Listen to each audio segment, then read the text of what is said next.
Hello everyone, कैसे हैं आप सब। एग्जाम ट्रिक्स में आपका स्वागत है। आईबीपीएस क्लरिकल की वैकेंसी आ चुकी है। क्लरिकल की वैकेंसी आई है, पीओ की पहले आ चुकी है। ये क्लरिकल की आईबीपीएस की वैकेंसी है। 2026-27 के लिए वैकेंसी है। जितने बैंक हैं पार्टिसिपेटिंग बैंक, जो बैंक पार्टिसिपेट करते हैं, जो बैंक वैकेंसी निकालते हैं, वो सारे बैंक यहाँ पर मेंशन है, अपनी अपनी वैकेंसी निकाले हैं। मैं अभी बताऊँ तो फिलहाल अभी 10,000 से ज़्यादा वैकेंसी है, पर ये वैकेंसी इंक्रीज़ होती है और इंक्रीज़ होगी बिकॉज उनकी रिक्वायरमेंट, जब ये सिलेक्शन तक की प्रोसीजर, उसके बाद ज्वाइनिंग तक की प्रोसीजर में वैकेंसी इंक्रीज़ होती है तो वैकेंसी इंक्रीज़ होगी, डेफिनेटली इंक्रीज़ होगी।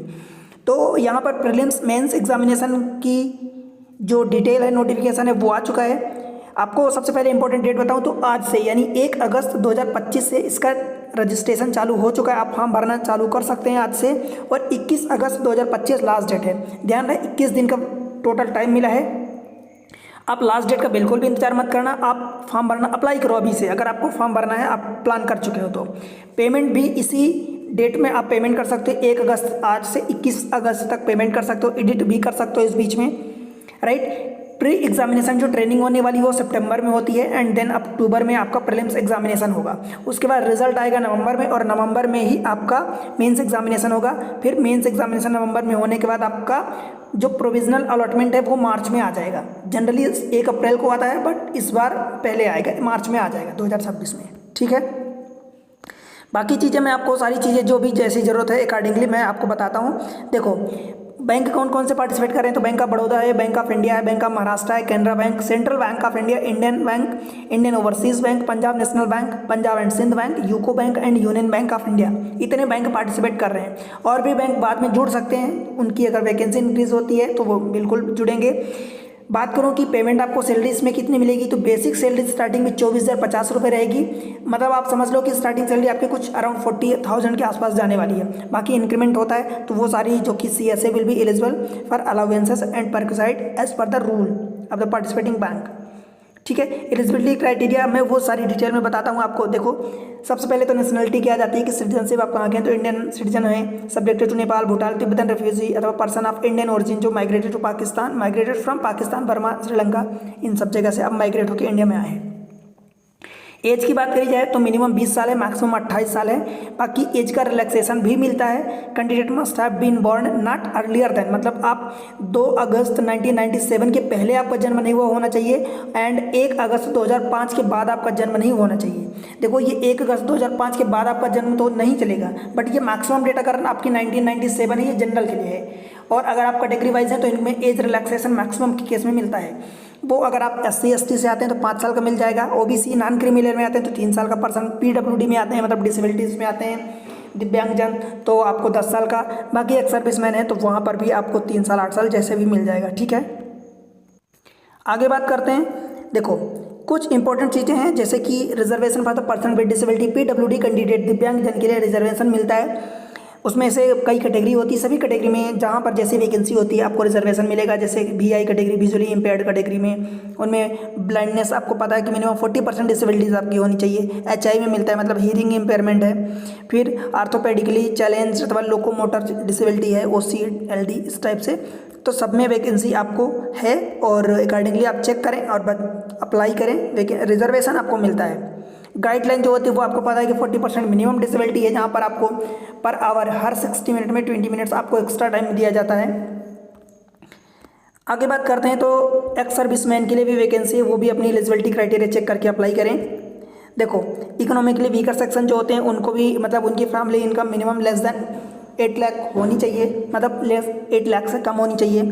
फिर कंडीशन ये होती है कि आपका प्लाट कितना एग्रीकल्चरल लैंड है एंड रेसिडेंशियल प्लाट, आपका ये सारी कंडीशन आप चेक करें, आप जानते हैं, ठीक है। एजुकेशनल क्वालिफिकेशन जो इंपॉर्टेंट है वो बात करूं तो 21 अगस्त जो लास्ट डेट है 21 अगस्त 2025 तक, तब तक आपके पास कोई डिग्री, ग्रेजुएशन, जिसको ग्रेजुएशन किसी भी डिग्री किसी भी टाइप की in any discipline from the university recognised by government of India और इक्विवेलेंट क्वालिफिकेशन ये होना चाहिए, राइट।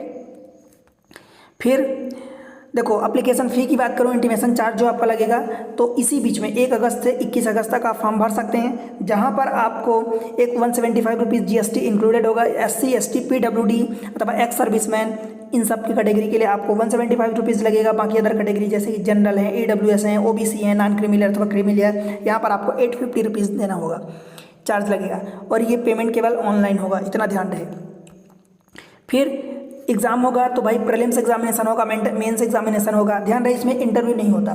तो प्रीलिम्स एग्जामिनेशन होगा, जो आप क्वालिफाई करेंगे तो मेंस के लिए जाएंगे और मेंस का जो भी स्कोर रहेगा उसी के बेसिस पर, अकेले मेंस के स्कोर के बेसिस पर आपका फाइनल सिलेक्शन होगा, मतलब मेरिट लिस्ट निकलेगी।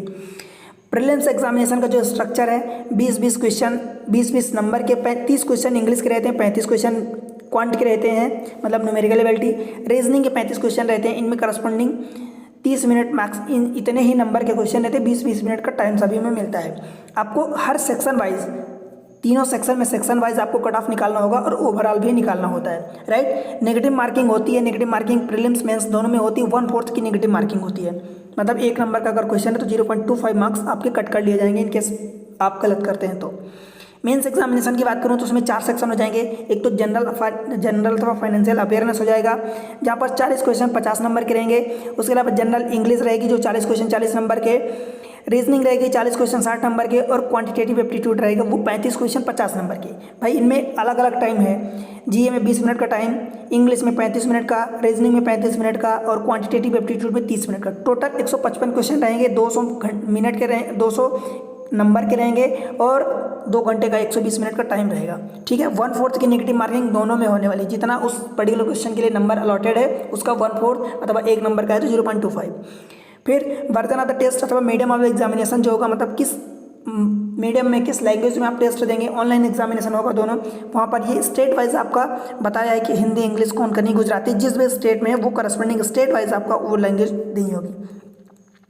फिर पेनाल्टी तो मैं आपको बता दिया कि 0.25 अथवा 1/4 की नेगेटिव मार्किंग होगी।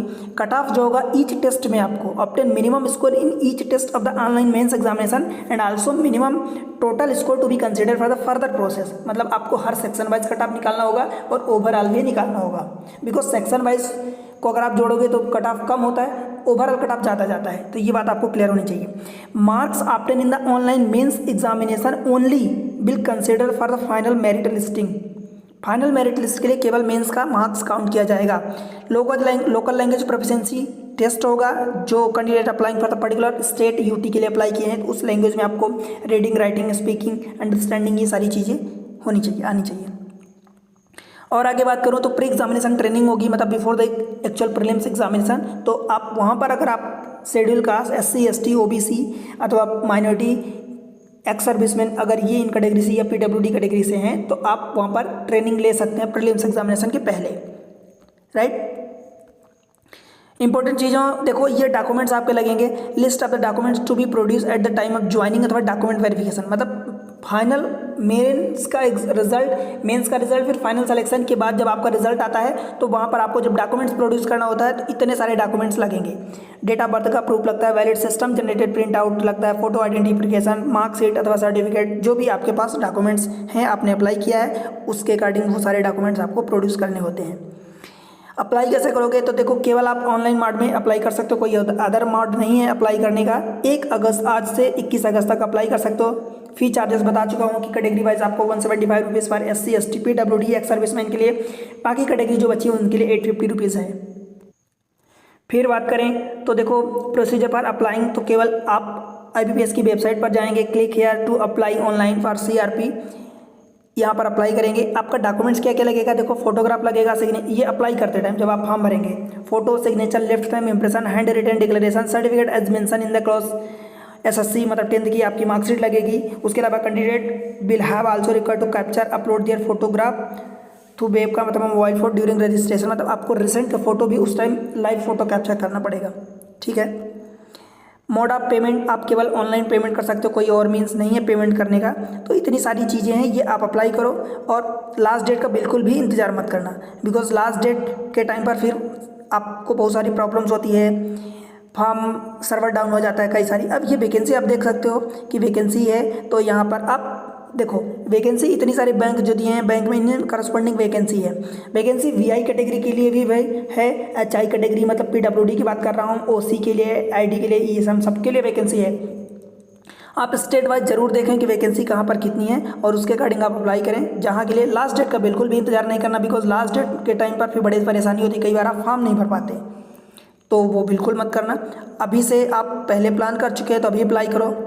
इतने सारे सेंटर दिए गए हैं प्रीलिम्स एंड मेंस एग्जामिनेशन के लिए। देखो ये वाली लाइन जो है ये प्रीलिम्स एग्जामिनेशन की है और ये वाली मेंस एग्जामिनेशन के लिए सेंटर दिए गए, राइट। तो आप अप्लाई करो, इनको देखो और सेंटर अकॉर्डिंगली चूज करो, ठीक है, जो भी आपके निकट पड़े। फिर list of the specified local language, मतलब पर्टिकुलर स्टेट के लिए कौन सी लैंग्वेज में आपको देना होगा, कौन सी लैंग्वेज आपको आनी चाहिए कि आप उस स्टेट में आपको जॉब मिलेगी, बैंक में नौकरी लगेगी, तो वहाँ पर आप उस लैंग्वेज में कंफर्ट महसूस करें, ठीक है। तो ये आपको दिया गया लैंग्वेज। बस आपको बता दिया कि फॉर्म भरते टाइम डॉक्यूमेंट्स जो जो लगेंगे, फोटो, सिग्नेचर, लेफ्ट साइड मेंबरसन, हैंड रिटन डिक्लेरेशन, 10th की मार्कशीट, सर्टिफिकेट मेंशन जो क्लॉज में है, वो सारी चीज़ें बस अप्लाई करो। और देखो प्रीलिम्स एंड मेंस एग्जामिनेशन के लिए जो मैथमेटिक्स एंड रीजनिंग लगती है, इसी चैनल पर एक बेहतरीन तरीके से एकदम ट्रिक्स के साथ पढ़ाया गया है। अब सेपरेट प्लेलिस्ट में separate chapter wise, topic wise list बनी है प्लेलिस्ट, आप उसको जाके देखो, मज़ा आ जाएगा बता रहा हूँ। और आप एक बहुत बेहतरीन स्कोर कर सकते हो एग्ज़ाम में, इसलिए आप एक बार ज़रूर विजिट करो, देखो। जब देखोगे तब आपको समझ में आएगा कि किस तरीके से पढ़ाया गया और क्या चीज़ें पढ़ाई गई है। तो बस ऐसे ही इन्फॉर्मेटिव वीडियो के लिए वीडियो को लाइक करके चैनल को सब्सक्राइब कर लें और अपने दोस्तों के साथ शेयर कर दें। मिलते हैं अगले किसी इन्फॉर्मेटिव वीडियो में, तब तक के लिए बाय बाय।